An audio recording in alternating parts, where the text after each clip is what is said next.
एक राज्य में एक बुद्धिमान मंत्री था। वे हमेशा एक बात कहते थे, जो कुछ भी होता है अच्छे के लिए होता है। एक दिन राजा शिकार खेलने गया। राजा को मंत्री पर बहुत भरोसा था, लेकिन कभी कभी वही बात सुनकर वह क्रोधित हो जाता था।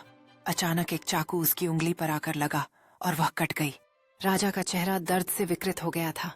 वह गुस्से से आग बबूला होकर बोला, यह उंगली कट गई है। इस घटना के पीछे अवश्य ही कुछ अच्छाई है। इसमें बहुत दर्द हो रहा है और तुम कहते हो जो भी होता है अच्छे के लिए होता है।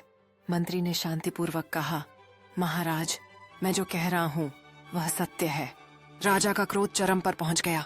उन्होंने आदेश दिया, इस आदमी को बकवास करने के लिए जेल में डाल दो। सैनिकों ने मंत्री को पकड़ लिया और जेल ले गए। कुछ दिनों बाद राजा फिर शिकार पर गया, लेकिन जेल जाते समय भी मंत्री जी मुस्कुराए और बोले, जो भी होता है अच्छे के लिए होता है।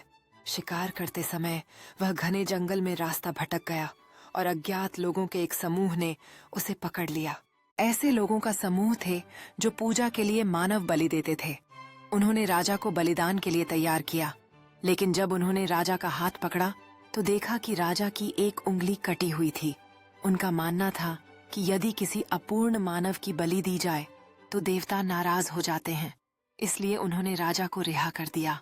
राजा सुरक्षित वापस लौट आया और उसने सोचा कि मंत्री सही कह रहा था, उंगली कटने की घटना ने उसकी जान बचाई थी। वह तुरंत जेल की ओर भागा। उन्होंने मंत्री को रिहा करते हुए कहा, तुम सही थे। अगर मेरी उंगली नहीं कटी होती तो मैं आज जिंदा नहीं होता, लेकिन तुम्हें अनुचित सजा देने के लिए मुझे खेद है।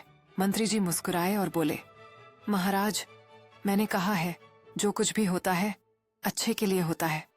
यदि आपने मुझे जेल नहीं भेजा होता तो मैं आपके साथ होता और मेरी बलि दे दी जाती।